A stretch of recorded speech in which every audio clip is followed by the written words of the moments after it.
नमस्कार, स्वागत है आप सभी का। पिछले वीडियो में अपन ने समाजवाद के बारे में समझा था कि समाजवाद का क्या आशय है और किस प्रकार उसका विकास हुआ, भारत में किस प्रकार समाजवादी विचारधारा का विकास हुआ।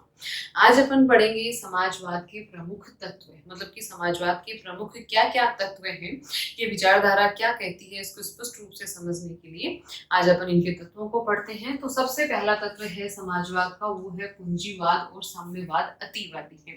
यानी कि ये पूंजीवादी और साम्यवादी दोनों ही विचारधाराओं को नकारता है। हालांकि दोनों विचारधाराएं एक दूसरे की पूर्णतया विपरीत हैं, लेकिन फिर भी समाजवाद इन दोनों ही विचारधाराओं को अतिवादी बताता है, इन दोनों ही विचारधाराओं को पूर्ण रूप से नकारता है।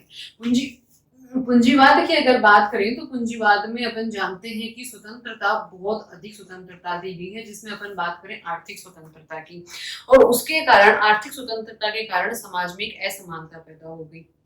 तो इसलिए पूंजीवादी विचारधारा है वो कारण है असमानता का, और समाजवाद इसको नकारता है कि समाज में समानता होना आवश्यक है। आर्थिक समानता, सामाजिक समानता किसी भी रूप में होना बहुत जरूरी है, बहुत आवश्यक है। इसलिए पूंजीवादी विचारधारा एक अच्छी विचारधारा नहीं है।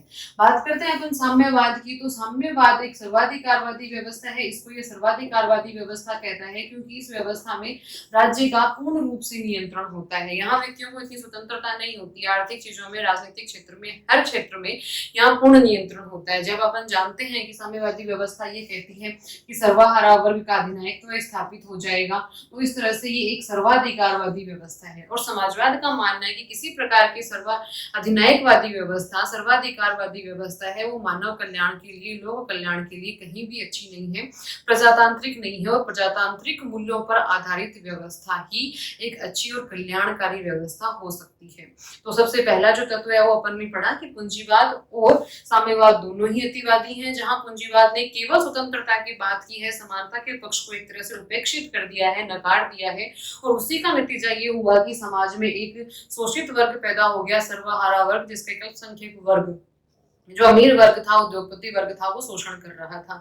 तो आर्थिक समानता पूर्ण तरह से एक, मतलब कि समाज में लुप्त सी ही हो गई थी। तो समाजवाद इसलिए पूंजीवाद को नकारता है और साम्यवाद को नकारता है, ये कहकर क्योंकि ये पूर्णतः सर्वाधिकारवादी है, अधिनायकवादी व्यवस्था है। अब जो इसका दूसरा तत्व है अपना समाजवादी विचारधारा का, वो है प्रजातांत्रिक मूल्यों में विश्वास। ये जो अपनी समाजवादी विचारधारा है, ये प्रजातांत्रिक मूल्यों में विश्वास करती है। समाजवादी विचारक ये कहते हैं कि किसी भी प्रकार का परिवर्तन समाज में या राज्य में वो प्रजातांत्रिक तरीके से ही होना चाहिए, लोकतांत्रिक तरीके से ही होना चाहिए। यहाँ किसी भी प्रकार का नियंत्रण होगा, कोई भी कार्य होगा, कोई भी बदलाव होगा, चाहे वो सामाजिक परिवर्तन हो, चाहे वो राजनीतिक परिवर्तन हो, चाहे वो आर्थिक कानूनों में परिवर्तन हो, वो पूर्णतया प्रजातांत्रिक तरीके से होगा।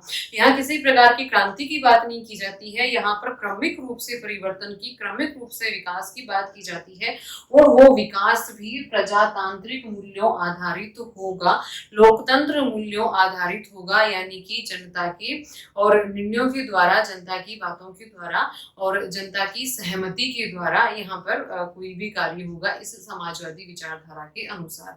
यानी कि राज्य में किसी भी प्रकार का कोई परिवर्तन, अपन कहीं कोई नया, अपन कहीं की एक रूप लेकर आना किसी कानून का, किसी भी अन्य विचारधारा का, या फिर कोई भी कानून में बदलाव होना, सामाजिक हो, आर्थिक हो, राजनीतिक हो, किसी भी प्रकार का, तो वो प्रजातांत्रिक मूल्यों आधारित ही होगा, यानी कि जनता की सहमति से होगा, बहुमत से होगा। ये नहीं कि बस सरकार ने चाहा और परिवर्तन कर दिया। अगर ऐसा होता है तो जनता के पास विरोध करने का अधिकार होगा। फिर उसके बाद में जो अपना तीसरा जो इसका तत्व है राजनीतिक समाजवादी विचारधारा का, वो है मानवता में विश्वास। अब ये देखिए, मानवता में विश्वास, इसको एक तत्व के रूप में अपन कैसे समझ सकते हैं, वही अपन दोनों विचारधाराओं की बात करेंगे, क्योंकि उन दोनों ही विचारधाराओं को और अच्छी अच्छी बातों को परिष्कृत रूप में मिलाकर समाजवाद अपने सामने आया है। इन दोनों ही विचारधाराओं के दोषों को छोड़ते हुए, इनके गुणों को अपनाते हुए जो विचारधारा हमारे सामने आई, वो समाजवाद है। तो चाहे अपन पूंजीवाद की बात करें, चाहे अपन साम्यवाद की बात करें, पूंजीवाद क्या कहता है? पूंजीवाद ये कहता है कि मनुष्य को अपन आर्थिक स्वतंत्रता देंगे तो वो अधिक से अधिक अधिक धन कमाने के लालच में, अमीर बनने के लालच में बहुत अधिक कार्य करेगा, जिससे कि राज्य को फायदा होगा। क्योंकि मनुष्य एक बौद्धिक प्राणी है, विवेकशील प्राणी है, वो जानता है कि धन कमाने से उसका जीवन अच्छा होगा, तो वो उस धन के लालच में और ज्यादा से ज्यादा कार्य करेगा और अपनी स्वतंत्रता का निर्वाह करेगा, तो उसको स्वतंत्र छोड़ देना चाहिए।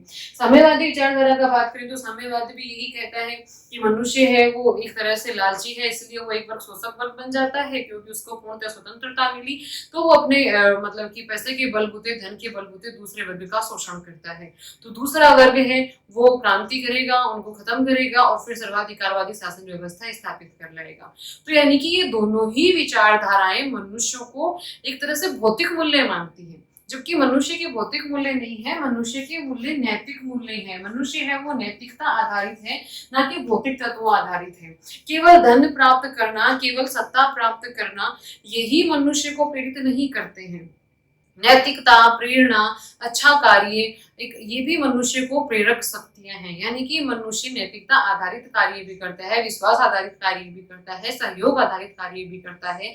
आपसी सहयोग, आपसी बंधुता, आपसी प्रेम, ये भी मनुष्य को प्रेरित करते हैं। जबकि मनुष्य के इन गुणों को इन दोनों ही विचारधाराओं ने नकार दिया। तो समाजवाद का ये मानना है कि मनुष्य में नैतिक मूल्य होते हैं, उसमें नैतिक गुण होते हैं, तो वो प्रेम आधारित, सहयोग आधारित जो भी व्यवस्था होगी उसके अंदर वो अपना संपूर्ण विकास कर पाएगा। केवल धन के कारण या फिर केवल सत्ता प्राप्ति के कारण मनुष्य कार्य नहीं करता है, बल्कि मनुष्य अपनी एक कहीं की विवेकशीलता के कारण, अपनी कर्मठता के कारण और आपसी सहयोग के कारण भी कार्य करता है। ये भी चीजें मनुष्य को प्रेरित करती है। फिर उसके बाद में जो अपने अगला तत्व आता है, चौथा तत्व, वो है आध्यात्मिक नैतिक मूल्यों में विश्वास। ये आध्यात्मिक और नैतिक मूल्यों की अपन क्या बात करें, आध्यात्मिक और नैतिक मूल्यों में विश्वास की जब अपन बात आती है तो वही बात आती है पूंजीवाद की और दूसरी साम्यवाद की। पूंजीवाद है वो धर्म को मनुष्य का व्यक्तिगत मसला बताता है, वो धर्म के ऊपर कोई बात ही नहीं करता है।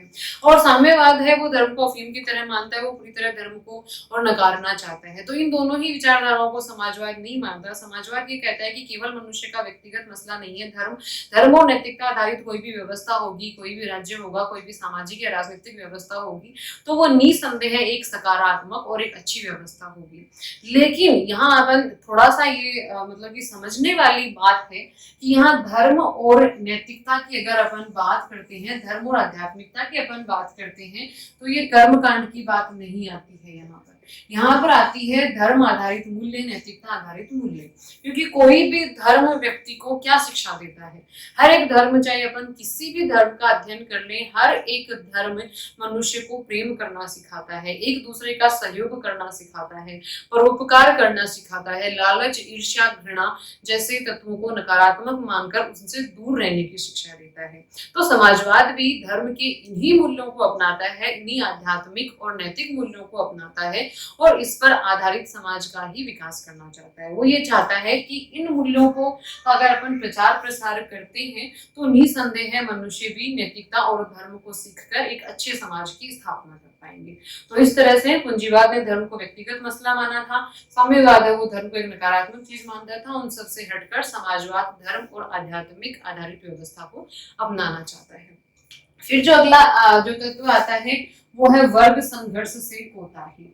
यहाँ अपन बात करते हैं वर्ग संघर्ष की, तो मतलब कि ये समाजवाद वर्ग संघर्ष को नकारता है। ये कहता है कि समाजवादी व्यवस्था में ये संघर्ष नहीं देखने को मिलेगा। समाजवादी व्यवस्था में वर्ग संघर्ष की बजाय वर्ग सहयोग होगा, क्योंकि ये लोकतांत्रिक मूल्यों आधारित व्यवस्था होगी, लोक कल्याणकारी व्यवस्था होगी।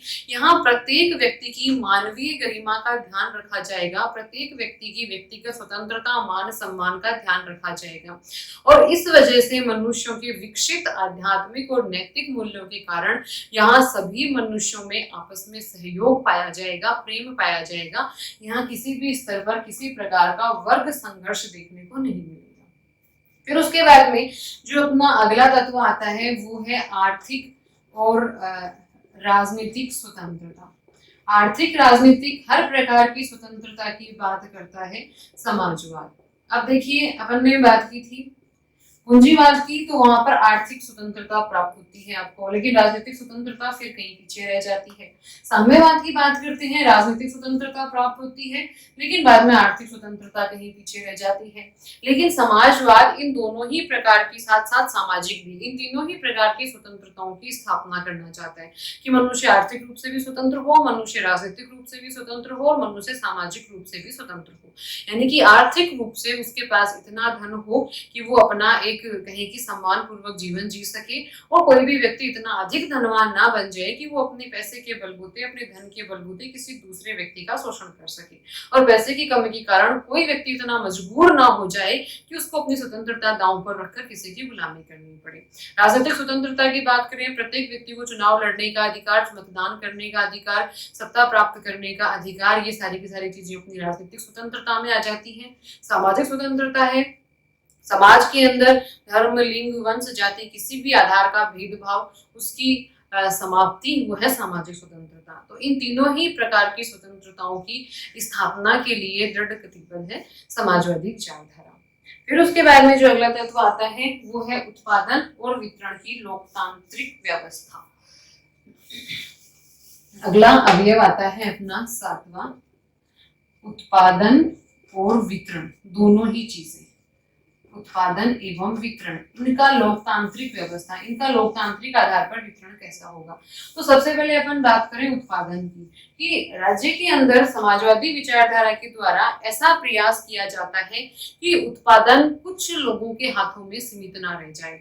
मतलब कि उत्पादन के जो साधन हैं, उद्योग धंधे हैं, उनके ऊपर किसी कुछ ही लोगों का, किसी एक वर्ग का एकाधिकार ना हो जाए। क्योंकि अपन जानते हैं कि अगर मान लो किसी एक वर्ग का एकाधिकार हो गया तो वो उत्पादन अपने लाभ के लिए करेगा, और अपने लाभ के लिए बाद में जो अन्य उपभोक्ता हैं, जो अन्य व्यक्ति हैं, आम जनता है, उनका शोषण होगा। अब वितरण की बात करें तो वितरण भी लोकतांत्रिक तरीके से होना चाहिए, यानी कि जितनी भी वस्तुएं देश में उत्पादित हुई हैं, जो भी देश के संसाधन हैं, उनका वितरण इस प्रकार से हो कि प्रत्येक व्यक्ति को उसका उचित लाभ प्राप्त हो सके, प्रत्येक व्यक्ति को उसका उचित हिस्सा या उचित भाग प्राप्त हो सके।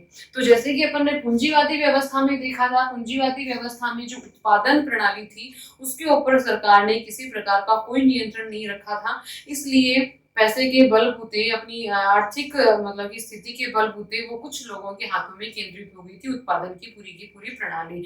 और जो वितरण था वहां पर वो भी बाजार मूल्य आधारित था, इसलिए निसंदेह एक बहुत गरीब वर्ग बन गया और एक बहुत अधिक अमीर वर्ग बन गया।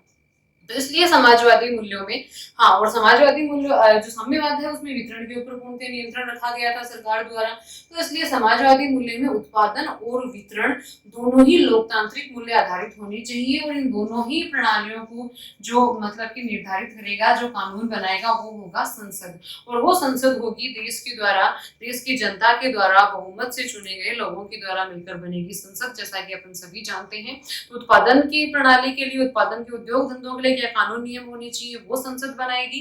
फिर जो उत्पादित वस्तुएं हैं, जो संसाधन है, उनका वितरण किस प्रकार से होगा, इसके भी जो कानून नियम है वो संसद बनाएगी। यानी कि प्रत्येक उद्योग, प्रत्येक उद्योगपति और कोई भी व्यवस्था देश के अंदर जो भी होगी वो जनता द्वारा बहुमत से चुनी हुई संसद के प्रति जवाबदेह होगी। उस संसद के बनाए हुए कानूनों के अनुसार, नियमों के अनुसार ही काम करना पड़ेगा। फिर उसके बाद में जो अगला आता है वो है उत्पादन का लक्ष्य, समाजीकरण। यहाँ देखिए समाजवाद का जो अगला तत्व अपना आता है वो है उत्पादन का लक्ष्य। उत्पादन का लक्ष्य क्या है? यहाँ पर उत्पादन का लक्ष्य है समाजीकरण।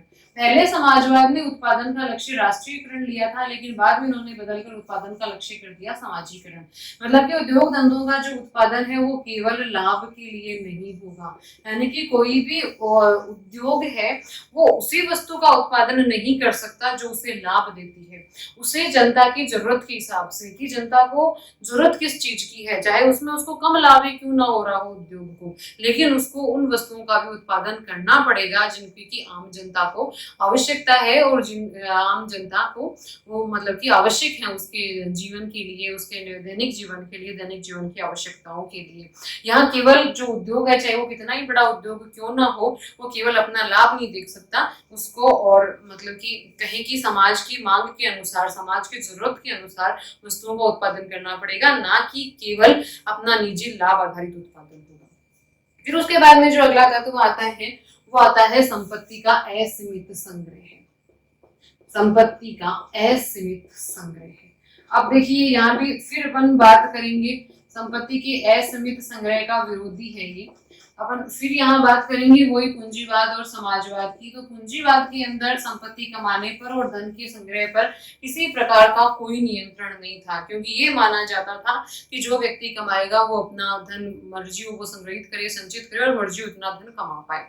फिर अपन बात करते हैं साम्यवाद की। तो साम्यवाद में निजी संपत्ति पर पूर्णतः प्रतिबंध था, किसी के पास किसी प्रकार की कोई निजी संपत्ति नहीं रहेगी। यहाँ समाजवाद है वो फिर इनके बीच की बात लेकर आता है कि व्यक्तियों की निजी संपत्ति होगी, व्यक्ति अपनी निजी संपत्ति रखेंगे लेकिन असीमित संपत्ति का संग्रह नहीं कर सकेंगे। इसके लिए चाहे कर लगाया जाए या फिर किसी अन्य प्रकार की प्रक्रिया अपनाई जाए। मैंने तो करी है, कर लगा दिया जाएगा संपत्ति पर, ताकि असीमित संपत्ति किसी के पास भी नहीं हो पाए और असीमित संपत्ति के बलबूते वो व्यक्ति बलवान होकर, ताकतवर होकर अन्यों का शोषण ना कर पाए। और कोई व्यक्ति जिसके पास अपन कहें कि पूर्णतया वो गरीब है, उसको अपने दैनिक जीवन की आवश्यकताओं को पूरा करने लायक भी संपत्ति नहीं है, तो उसके लिए फिर सरकार व्यवस्था करेगी, लोक कल्याणकारी योजनाएं चलाएगी और जो कर उन्होंने प्राप्त किया है अमीरों से, जो अधिक धन जिन्होंने कमाया है उनसे, उसी कर के माध्यम से, उसी कमाए हुए धन के माध्यम से लोक कल्याणकारी योजनाएं चलाकर उन गरीबों को उनकी दैनिक आवश्यकताओं की पूर्ति हेतु एक न्यूनतम संपत्ति उपलब्ध करवाएगी या न्यूनतम अपन कहें कि धन देगी। और अपन जानते भी हैं बहुत सारी योजनाएं अपनी सरकार चलाती है, चाहे वो वृद्धावस्था पेंशन हो, विधवा पेंशन हो। तो इस तरह की चीजें एक समाजवादी मूल्यों की स्थापना के लिए ही की जाती है कि कोई भी व्यक्ति इतना अधिक मतलब कि गरीब ना रहे कि वो अपनी दैनिक आवश्यकताओं की पूर्ति भी ना कर पाए। तो इस प्रकार के कार्य सरकार करती है। फिर उसके बाद में अगला आता है वो है श्रेष्ठ मानव जीवन। समाजवाद का मुख्य लक्ष्य है श्रेष्ठ मानव जीवन का लक्ष्य। ये देखिए समाजवाद है वो कोई भी वर्ग आधारित एक तरह से कहीं कि अपन विचारधारा नहीं है। पूंजीवाद है वो अपन जानते हैं पूंजीपतियों का एक तरह से समर्थन करने वाली विचारधारा है। साम्यवाद अपन जानते हैं सर्वहारा वर्ग की पूर्णतया हितैषी और श्रमिक वर्ग का मतलब की करने वाली विचारधारा है। लेकिन जो समाजवादी विचारधारा है, समाजवादी विचारधारा में समाज के अंदर प्रत्येक मनुष्य की विचारधारा है, चाहे वो श्रमिक वर्ग हो, चाहे वो उद्योगपति वर्ग हो, चाहे वो कोई भी वर्ग क्यों ना हो। इस विचारधारा का उद्देश्य है श्रेष्ठ मानव जीवन। ये मतलब समाज में रहने वाला, उस राज्य में रहने वाला प्रत्येक व्यक्ति एक श्रेष्ठ अपना जीवन जिए, श्रेष्ठ मानव जीवन जिए, जो कि मानव मूल्यों आधारित हो, जो कि मानवीय गरिमा आधारित हो, जो कि मानवीय सम्मान आधारित हो। मतलब कि प्रत्येक मनुष्य को समाज में, राज्य में वो अपने मान सम्मान को रखते हुए, अपनी मानवीय गरिमा को बनाए रखते हुए और एक बढ़िया और अच्छा शानदार जीवन जी सके। और इस विचारधारा का ये मुख्य उद्देश्य है। इसी कारण से ये आर्थिक स्वतंत्रता, राजनीतिक स्वतंत्रता और सामाजिक स्वतंत्रता की बात करती है, क्योंकि जब ये तीनों स्वतंत्रताएं एक मतलब कहीं कि अपन बैलेंसिंग रूप में नहीं होगी तब तक मनुष्य इस प्रकार का जीवन नहीं जी पाएगा। इसलिए जो अपना बात करें समाजवादी विचारधारा की, तो इसका उद्देश्य यही है कि चाहे कोई सा भी वर्ग क्यों ना हो, अमीर वर्ग हो, गरीब वर्ग हो, किसी भी धर्म आधारित वर्ग हो, लेकिन उस राज्य का, उस समाज का प्रत्येक व्यक्ति श्रेष्ठ मानवीय जीवन जी सके, श्रेष्ठ मानवीय मूल्य आधारित जीवन जी सके, गरिमापूर्ण जीवन जी सके, मान सम्मान को बनाए रखने वाला जीवन जी सके। ये है समाजवाद का मुख्य उद्देश्य। और ये थे समाजवाद के अपने तत्व। पहला तत्व अपन ने पढ़ा था पूंजीवाद साम्यवाद दोनों अतिवादी हैं। दूसरा तत्व था पूंजीवादी मूल्य आधारित व्यवस्था है। तीसरा था मानवीय और जो मूल्य है, मानवता है, उसमें विश्वास। तो इस प्रकार से अपन ने ये सारे के सारे तत्व पढ़े समाजवाद के, जिनसे अपने को एक तरह से विचारधारा समझ में आई कि वास्तव में ये विचारधारा है क्या और ये क्या इसके उद्देश्य हैं और किस प्रकार से इसकी स्थापना की जाती है। और यही कारण है कि ये लोकतांत्रिक मूल्य आधारित है, लोक कल्याणकारी है, प्रत्येक व्यक्ति को श्रेष्ठ जीवन देना चाहती है। इसलिए आज बहुत सारे लोकतांत्रिक देशों में और संविधान में इस विचारधारा को मान्यता है, संवैधानिक रूप से इसकी स्थापना की बात की जाती है। धन्यवाद।